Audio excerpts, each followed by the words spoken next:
नमस्कार साथियों, आज पुनः एक LG पैकेजेस पे हम काम कर रहे हैं और ये मशीन हमारा लगभग 1,51,000 BTU का है। ठीक है, और इसमें प्रॉब्लम क्या है, इसमें साउंड आ रहा था। जब ये मशीन चल रहा था तो काफ़ी साउंड आ रहा था और ये साउंड मुझे ऐसा लग रहा था कि ये कंडेंसर वाले भाग की तरफ का। ठीक है, तो ये हमारा दोनों कंडेंसर है, कंडेंसर मोटर हो गया। ठीक है, अब इसमें हम ये चेक करेंगे कि इसका कौन सा मोटर ज़्यादा साउंड कर रहा है। ठीक है, और जब कंडेंसर मोटर जब साउंड करता है तो आपको पता है या तो ख़राब हो जाएगा, उसका बेरिंग जाम हो जाएगा, जिसकी वजह से हमारा हाई प्रेशर शो करेगा और जिसकी वजह से कंप्रेसर पर लोड आता है और उसके बाद हमारा कंप्रेसर डैमेज होने के चांसेस ज़्यादा हो जाते हैं। तो अभी हम इसको मैनुअली चालू करके देखेंगे कौन सा हमारा मोटर साउंड कर रहा है। ठीक है, तो उसके लिए हम या तो रिपेयर कर सकते हैं, बेरिंग चेंज कर सकते हैं या तो नया मोटर लगाएंगे। ठीक है, अभी हम यहाँ से ब्रेकर को ऑन कर दिया। ब्रेकर ऑन करने के बाद आपको ये जो ये मदरबोर्ड है, यहाँ पे एक काला बटन है, इसको हम प्रेस करेंगे तो पहले ब्लोअर चलेगा हमारा। ठीक है, हमारा ब्लोअर मोटर चल गया, लेकिन ब्लोअर से थोड़ा सा भी आवाज़ नहीं है। ठीक है, अब हम दोबारा प्रेस करेंगे तो हमारा कंडेंसर 1 चलेगा।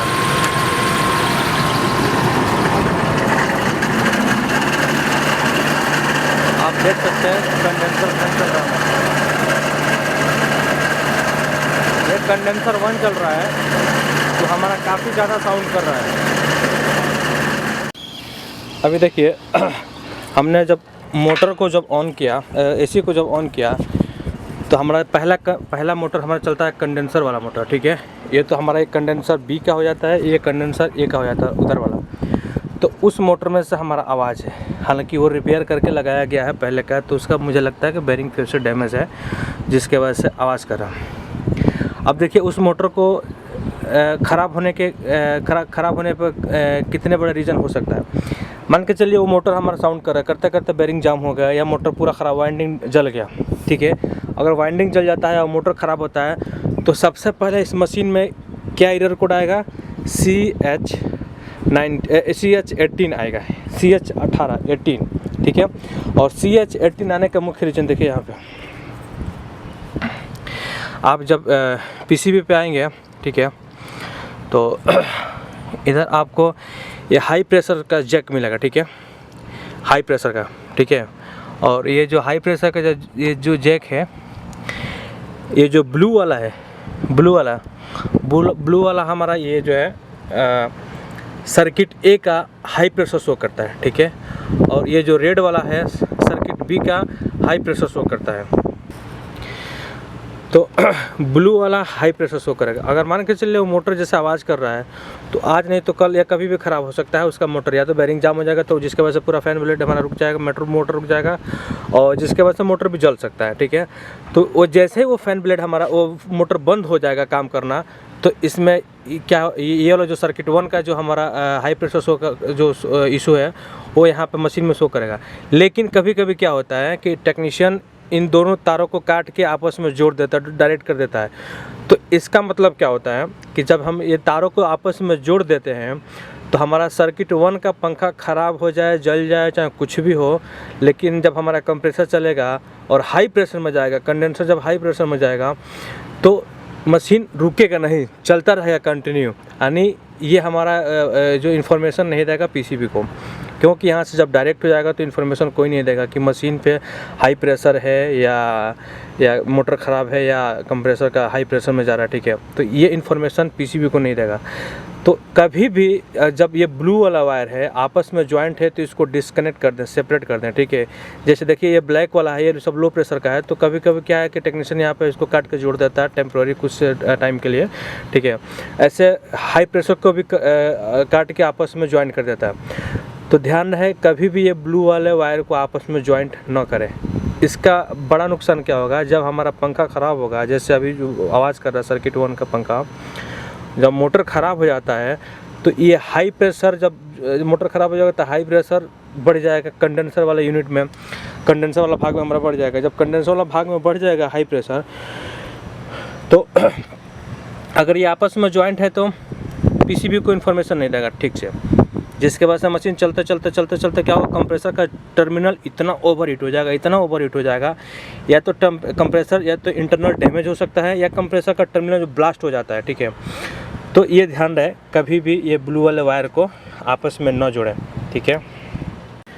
अब ये जो कंडेंसर हमारा है, कंडेंसर मोटर, ठीक है, जो सर्किट 1 का है, हम इसको खोल लेंगे, वहाँ से खोल के उसको नया लगाएंगे। हालांकि हमारे पास नया है तो मैं अभी उसको खोल के नया लगाऊंगा। नया लगाने के बाद क्या होगा, इस मशीन का जो हमारा कंडेंसर कॉइल है ये पूरा, इसको पूरा हम क्लीन करेंगे चारों तरफ से, ठीक है। और क्लीन करने के बाद फिर हम इस मशीन को स्टार्ट कर देंगे।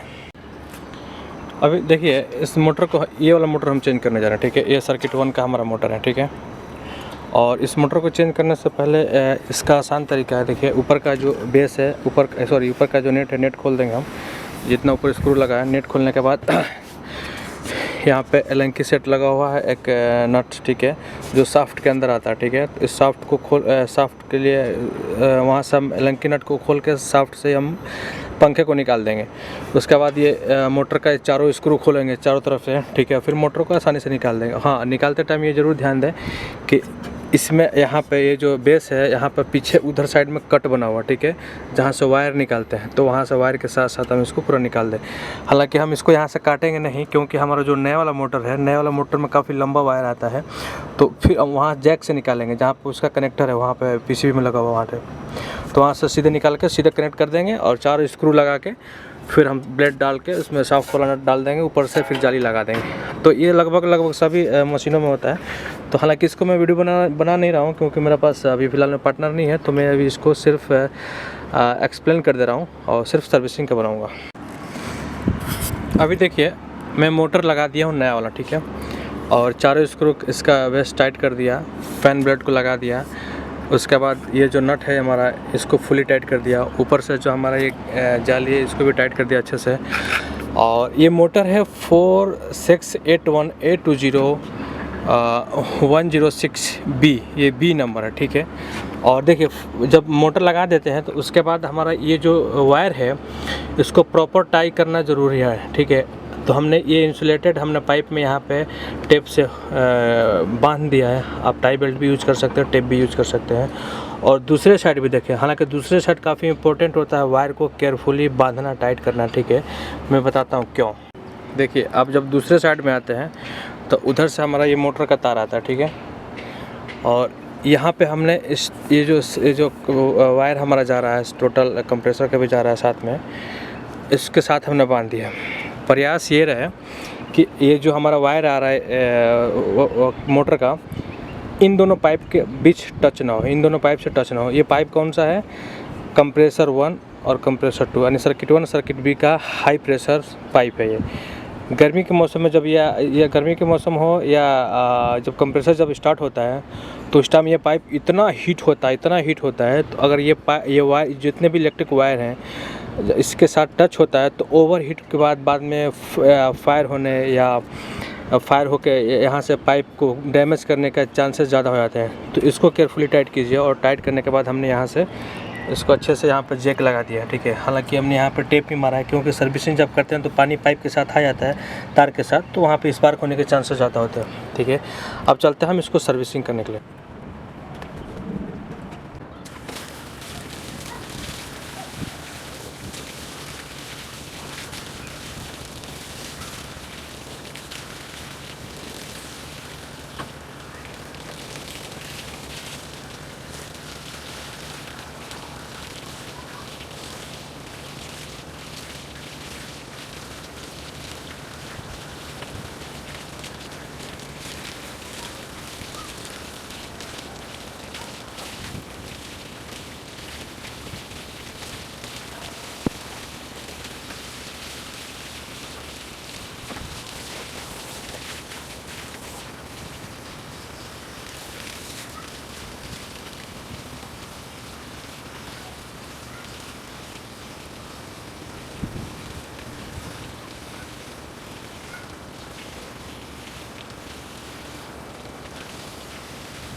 अभी देखिए हमने फ़िल्टर भी क्लीन कर दिया, और फ़िल्टर क्लीन करने के बाद हमारा ये जो इवोपरेटर वाला कॉयल है हमने इसको भी अच्छे से क्लीन कर दिया, पूरा नीट एंड क्लीन हो गया।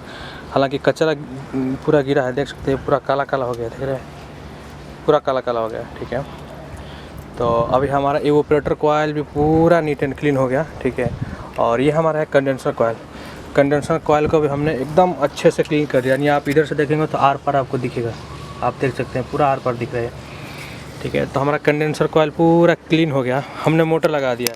हालांकि इसमें मेन प्रॉब्लम था हमारा कंडेंसर मोटर का साउंड का, ठीक है।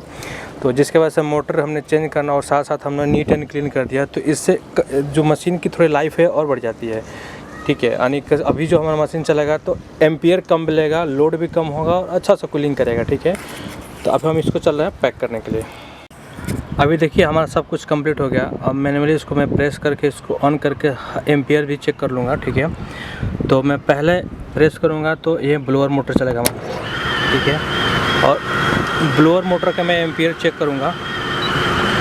तो ब्लोअर मोटर का वायर आप देख सकते हैं, इसका कॉन्टेक्टर ये है, इसका मैं एम्पियर चेक कर लेता हूँ कितना है, 5.3 के आसपास इसका एम्पियर है।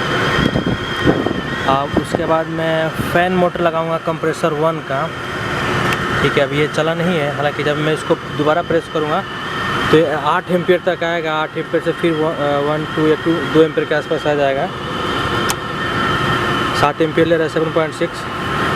अब ये धीरे धीरे सब डाउन हो जाएगा, देख सकते हैं।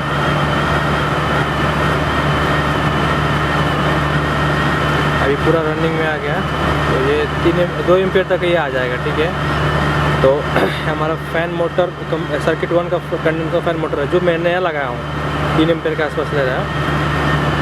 और इसके बाद मैं प्रेस करूँगा तो कंडक्टर हमारा 1 स्टार्ट हुआ, ठीक है।